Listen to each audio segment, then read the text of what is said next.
So just a little bit ago, we talked about the best equipment you should have on your created player. And you know, that's cool and all, it juices your player up, makes him look like Barry Bonds. And even though he may look good on paper, he's only gonna be as good as you are with him. And that all comes down to the swing. And that's what we're gonna talk about in this video. We're gonna go over, I'm gonna give you my opinion on the best swings you should have for your created player. This is gonna be different for everybody. What I'm comfortable with, you might not be comfortable with. I feel like I can give you some good advice, and especially for the beginners, these are generally the consensus glitchiest swings in the game every year. Be sure to like this video, subscribe to the channel if you're new, and let's hop right into it. So for my batting stance, I use Bkindel. I say it every year, but it swings like butter. It's one that a lot of people feel very comfortable with, and the one thing I want to point out is a lot of people, when they create their created player, they're gonna make him a switch hitter. If you don't make him a switch hitter, that's your choice. But one thing I will recommend, if you're using a switch hitter, make somebody who already is a switch hitter as your primary swing. If you're a lefty, make him a left-handed swing, or if you're righty, use somebody that has a right-handed swing. Reason being for that is it's really funky. Like, say for example, you're used to using Keston Hiura's swing. He's obviously a right-handed batter, but your guy's a switch hitter like mine. From the right side, everything's gonna seem great, but from the left side, his swing's gonna be very weird. It's gonna be really hard to time pitches up, and I just don't recommend doing it. That's for any batter, not just Keston Hiura. So I have a switcher, as I recommend everybody else does,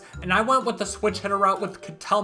Has one of the better swings in the game, but you don't have to go that route either. A couple of other guys, he's obviously a newer guy, but Wander Franco has a really nice swing as well. Switch hitter, so if you're used to his cards, you should have no problem getting used to him on your cap. I'm also really big into Byron Buxton swing as well. There are some swings I feel like could be really good left-handed. It just might take a little bit getting used to, but Byron Buxton, he always has a really good swing. I do good with this live series card. His face of the franchise card's really good. And I'm also big into like those open stance. You see as he has a slight open stance, I always like those swings. Those weird open stance I feel like could just work righty and lefty. Peterson's another example. He's a left-handed hitter, but you see his swing righty, it looks so normal. It looks like a majority of other hitters in the game. So those open stances that don't have a lot going on, I feel like you can use the switch hitter route as well. A couple of other guys with some really good swings. Kyle Schwarber gets a bronze, silver, diamond card every year. All of them fuck. And then Corey Seager as well. And like I said, even though they're both left-handed hitters, they don't have a ton going on with their swing, so you could justify using him as a switch hitter as well. Going back to switch hitter route, we got Adley Ruchman. He hasn't even made his major league debut yet, but yet he has a legacy in the MLB The Show community because his swings are always really good. Even his cards don't have the best stats, he's always one of the best catchers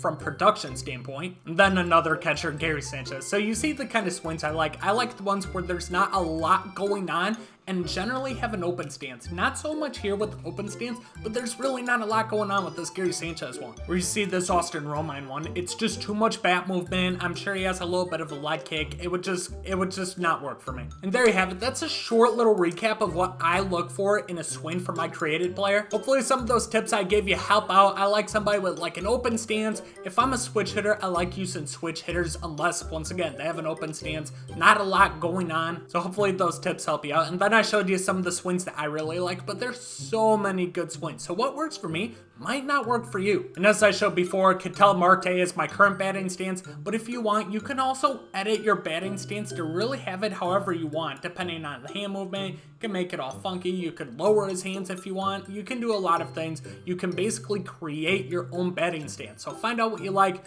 make a batting stance that makes you feel comfortable up there, and I promise you, just because the card stats are juiced doesn't mean he's going to be good. You need to find a good batting stance where you can time up the pitcher and make solid contact. So hopefully this helped. Leave a like if it did. Subscribe to the channel if you're new, and I'll catch you guys in the next one. Peace out.